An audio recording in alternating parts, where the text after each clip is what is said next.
What's up, Buttercup? Welcome or welcome back to my channel. My name is Nicole and I'm a booktuber and an authortuber. And today we're going to talk about book review etiquette for authors. Because at least weekly, I keep seeing authors acting up regarding book reviews. And it's really, I think, straightforward. I've never had this review drama or controversy issue, but I guess it needs to be stated somewhere, and that's why we're here today, just to talk about how to deal with book reviews, negative but also positive. So generally speaking, it's best practice to not at all interact with book reviews of your novel or novels, whether it's a positive or negative review or a DNF.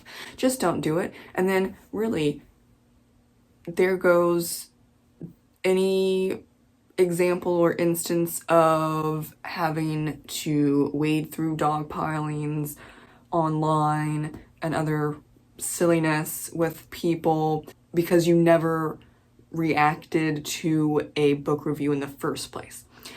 If you don't interact, if you don't react, there's nothing there. There's no drama, there's no controversy. It just doesn't happen. That's really the meat of this video, but we're gonna go a little deeper into it because readers generally, not all of them, but let's just go with generally speaking, really take to heart this sentence. Reviews are for readers, not writers. So what they're trying to say in that regard is that I have read this book and I'm sharing my thoughts so other readers know what they're getting into with this book that I have already read. And does that get muddy when reviewers tag authors in their bad reviews or rant videos? Absolutely. And that's a dumb thing to do. But if that ever happens to you personally, ignore it. If it constantly happens, like multiple times a week, or for some people, unfortunately, at least once a day, it really depends on your popularity, of course, then you could, depending on the social media platform, mute. I would not block, but I would definitely mute. Because if it's flooding your notification feed, there at a certain point comes a time where you should do something for your mental health, but it's not responding back in a way that is, well, really anyway. A lot of readers, I'm a reader and a writer, okay, and I've seen this many times before. A lot of readers either don't know the reader etiquette or they don't care. But, you know, that's not 100% your business. You're not there to steer them right or anything like that. There are quite a few readers that will do that for you as the online reading community tries its best. It doesn't always work, of course, but it does try its best to regulate and keep up with the etiquette of readers reviewing books. And so we're here today because I don't really see that many authors regulating how to deal with book reviews. And I've seen a lot, unfortunately, over almost a decade of writers respond to reviews and they tank their career. You don't want that. You really don't, because it's hard to come back from that. The following statement applies to every aspect of life, and it's going to make most people uncomfortable for a reason, and I will explain why a little later. But here it is. If you truly want to hurt someone, act as if they do not exist. They get no attention at all. If you truly don't care, then you feel nothing and you do nothing. And you don't respond at all. Why is that uncomfortable? Because we are social creatures, and even negativity is better than complete and utter silence. You might feel the need to respond, especially to negative book reviews or a hate direct message or a hate email. Pause and just take a breath and then move on. Because you have a choice here in this moment. Be smarter than the reviewers trying to bait you and possibly ruin your career, all because someone gave you a 1 or 2 star on a book of yours. But also remember, how many positive reviews are there? And there are, because humans are weird. Book reviewers, people in general, that like to bait people online, and that means possibly tagging you like every day for weeks to try and get you to react to their negative book review. But you have a choice, and that choice is don't give them that. Act as if they do not exist. Because we don't want the drama of you reacting to a negative book review to ruin your book launch or possibly your whole career.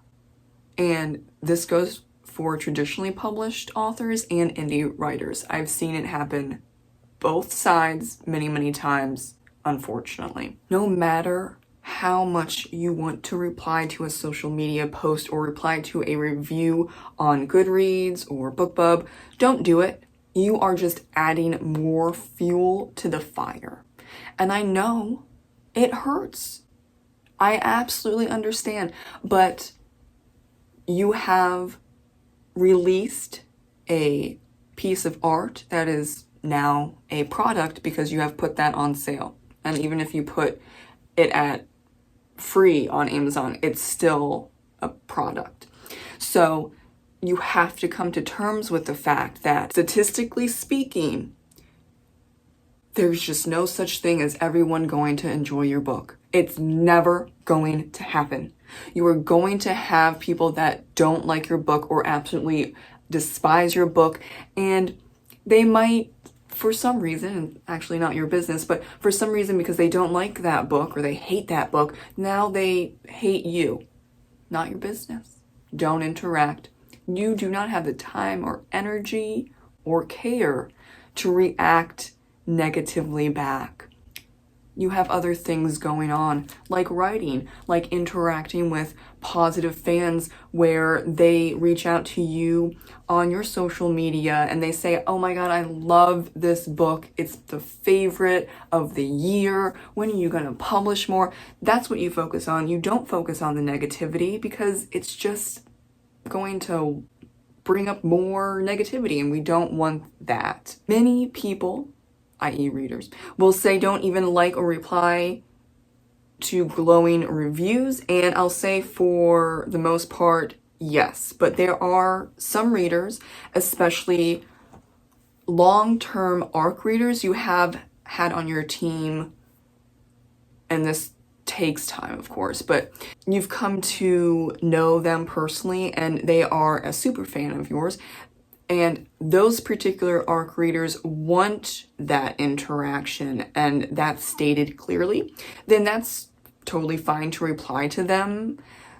I have a few of those ARC readers just because I do that for, I think, like 8 to 10 ARC readers on my team that I know very well. Doesn't mean that you go out and do that. Don't do that, okay? Do not assume every writer's ARC team is the same, because they're not at all. And I've had people, other writers, say, oh wow, you replied to this 5-star review. I thought you're not supposed to do that. And I'm like, generally speaking, yes. This particular person has been reading my books and reviewing my books, and we've been talking for quite some time, and they specifically like that. So that's where it's coming into the fact where general rule, don't interact whatsoever. positive or negative, especially on Goodreads. Don't touch Goodreads. It's dumpster fire. I say that as a reader and a writer, but mainly as a reader. Oh boy. Goodreads is a bastard child for Amazon, and Amazon does not know what to do with it, and you can clearly see that. And it's just best, don't touch it. If you're a reader and you like that for your own personal use like I do, go for it. But really do not touch that Goodreads space. It is really honed in on the reader's space, not a writer's space. Of course, if you have an author profile, clean it up. Make it professional, but don't reply to reviews on there. I have in the past with those specific ARC readers that want me to, but I still don't do it 98% of the time, okay? So 98% of the time, no, for me. For you, go 100%. And that's why you just can't assume things. Just don't assume and don't mimic other people. Even though you want to, even though it hurts to see, oh, I have 3 1-star reviews and 2 2-star reviews. But what about all the 5 and 4-star reviews? Positive. Look at the positive. I know humans think negatively, or they focus on the negative in general. But bring yourself back to the present. Click away from those reviews and go for a walk.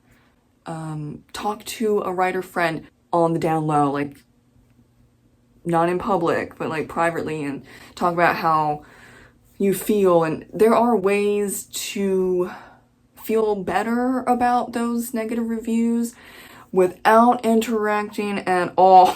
This is the theme. Don't interact. Don't do it. Because the best practice is no interaction. Mainly on Goodreads, but also online.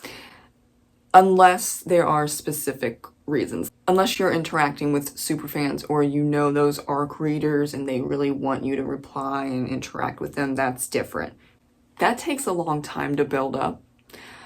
Now, if you're going for ARC readers that you find on social media or Booksprout or NetGalley or a few other places, or you do a book tour with a professional website that does book tours, don't interact at all. Positive or negative, don't do it. Just leave it be, because those are for readers, not for you.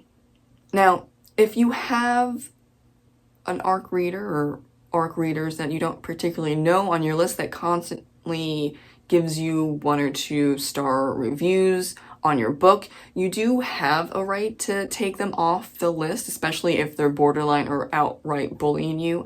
I think that's bizarre. I've seen it a couple of times, though. Never say never with how people interact with others online. Now, how ARC teams are usually set up is you ask for ARC readers before the book is out. So ARC means advanced reader copy. And then you get people's email addresses and names to use on BookFunnel to send out an ebook copy. Or, like I said before, you use a website like Booksprout or NetGalley that you pay a fee for, and then they help you find ARC readers. And then there are websites that do a full-on book tour, and those are more expensive. But in nearly all instances, you can take readers off the list for future books that you have published. No, you can't take them off your list for past books or a book that you're currently doing your ARC reader team for. You can do it for future books, and you just have to note take that on BookFunnel. Though I do believe Booksprout and maybe NetGalley, I don't know about NetGalley, but I know for Booksprout, and I'm forgetting the other one that a lot of indie writers use. If there is a ARC reader that leaves you a low review, like 1 or 2 stars, then there is an option, because you're paying for the service, there is an option to say somewhere on there. I haven't used it for a while. But an option to not have them sign up for future books of yours.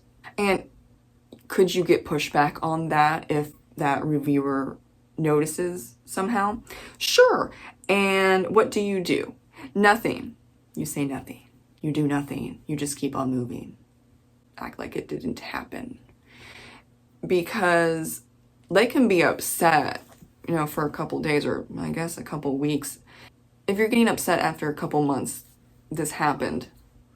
Okay, different topic. But how many writers publish books every single day?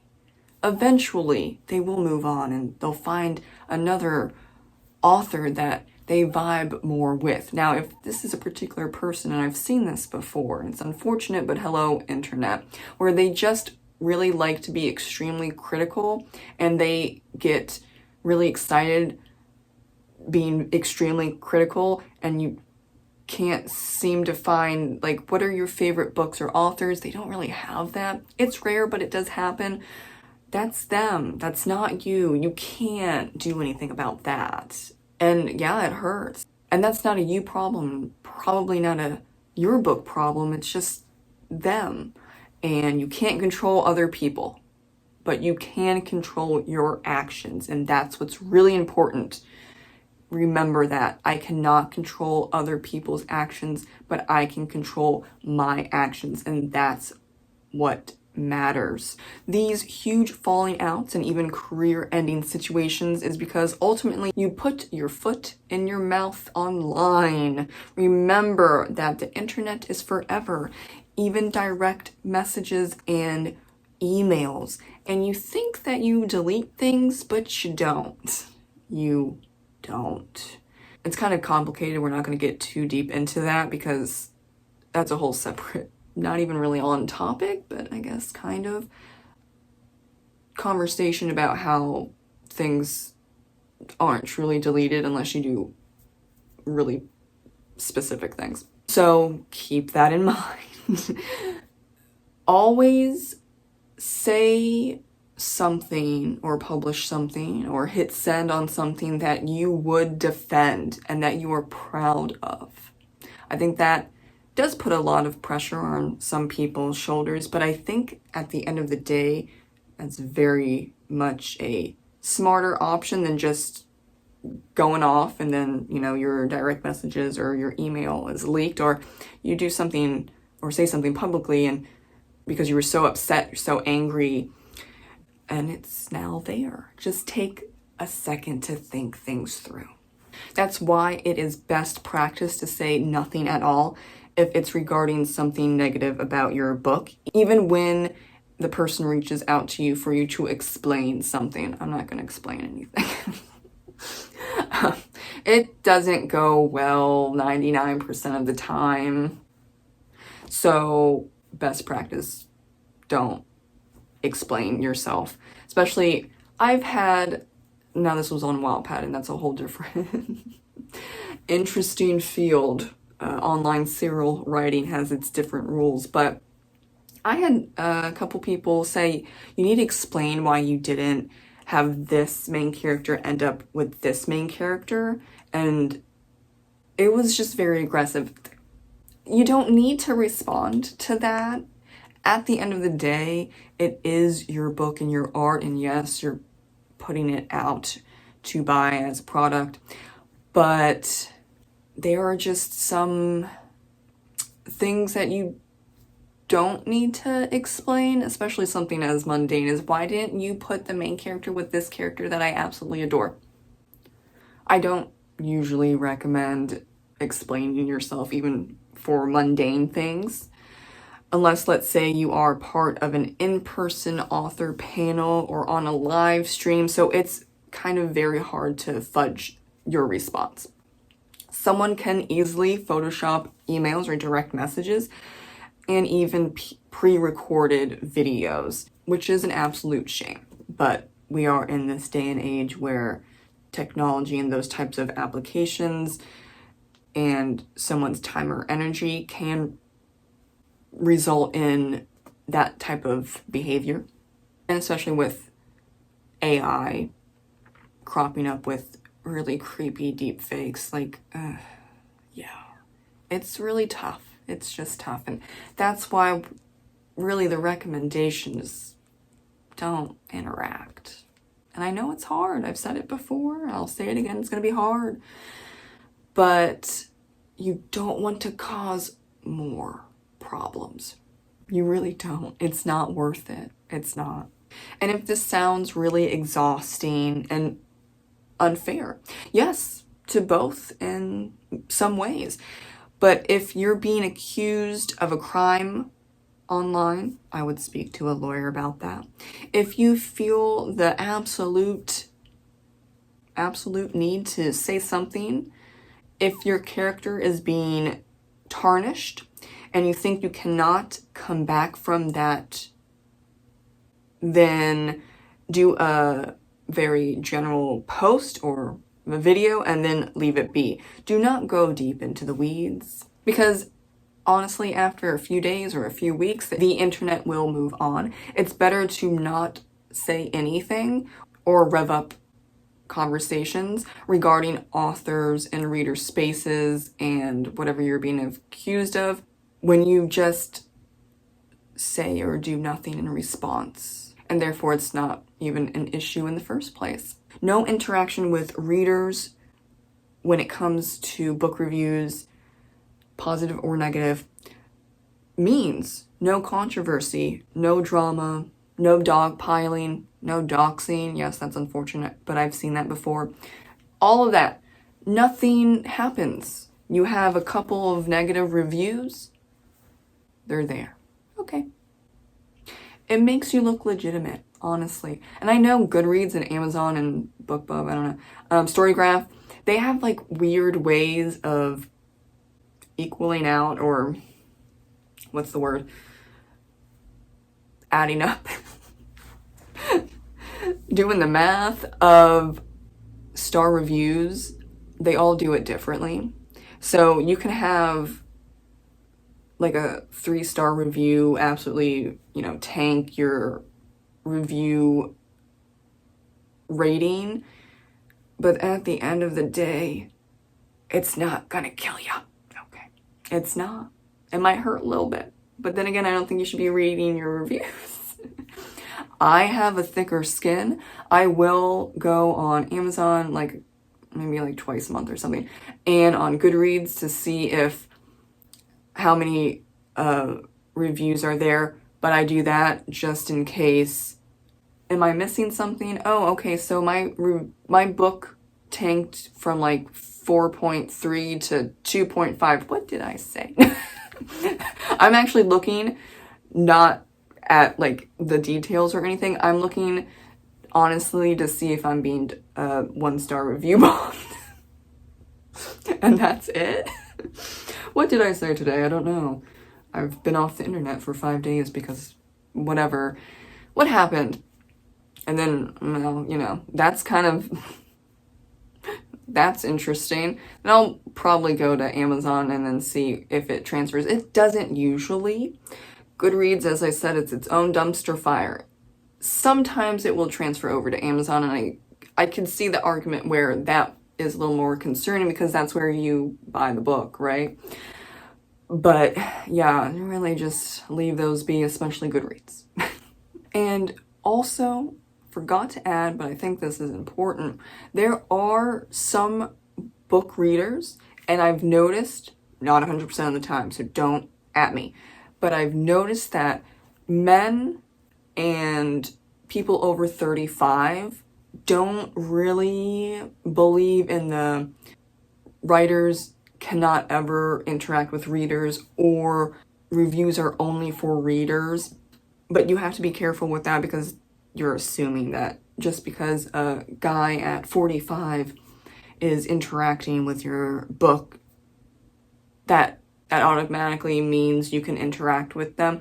Not necessarily, but I've just noticed over the years that men, most of the time, not every time, but they just don't really see the logic or don't even think in that way.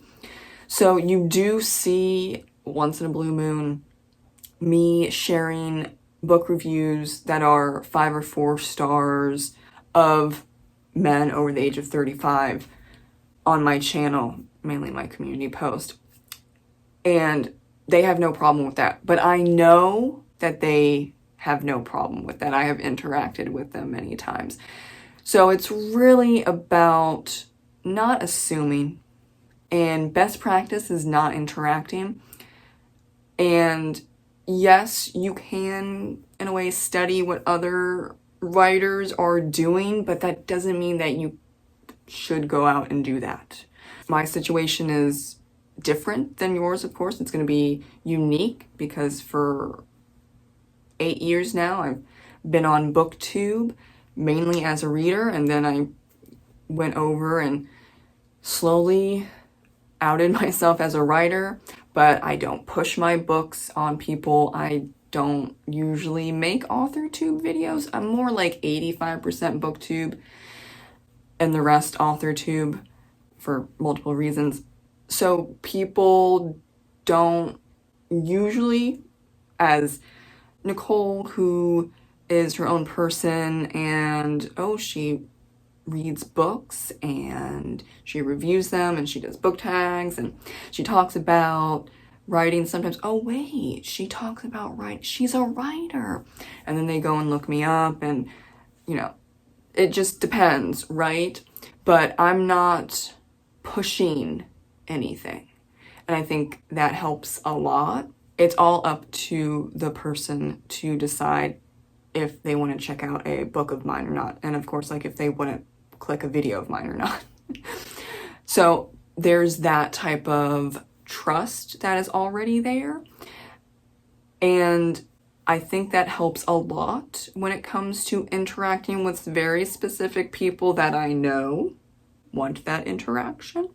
But like I said, 98% of the time, I'm not interacting with reviewers at all. Have I possibly slipped up a couple times and, misread, because the internet, and that's hard, right? You can misinterpret things. Absolutely, I'm sure. But it didn't do anything because I don't push, I don't beg. I know my target audience and my ideal reader. So it's just an interesting situation where I probably messed up a couple of times in the past, especially when I started out. Didn't know, even as a reader, I didn't know the etiquette of, writers and book reviews and interacting with readers. But I think there are quite a few people in the reader space that are quite forgiving. So if you have messed up in the past, it's okay. I've probably messed up. I just haven't been dogpiled. I haven't had, that drama happen. And if it happened that way and you're in that situation where you didn't know, and maybe it's ongoing, you replied to a book review or something like that, positive or negative. It's usually negative though. People get upset. Just let that go. You could make a post online saying, I'm sorry, I didn't know about this. I'm new and I'm not going to interact with reviews going forward. That's all you need to say. And for the people that don't want to accept that apology, that is on them. You have tried your best to rectify the situation. And if you know better, then you do better. But after a certain point, you mess up and you didn't know. You didn't know. You just move forward and do your best with the knowledge that you have. Well, that's just for everything in general. The internet can be very scary. It can be very aggressive. So don't beat yourself up too much if you've messed up in the past. And yeah, just accept that some people might not want to read your book, or they might not like you because you messed up in the past, but you want to find your ideal reader in your genre and you just move forward and keep on writing, keep on enjoying what you do. Thank you so much for watching my video on book review etiquette for writers. I hope this helped. Let me know any questions, comments, or concerns in the comment section down below, and I will see you in the next video. Bye.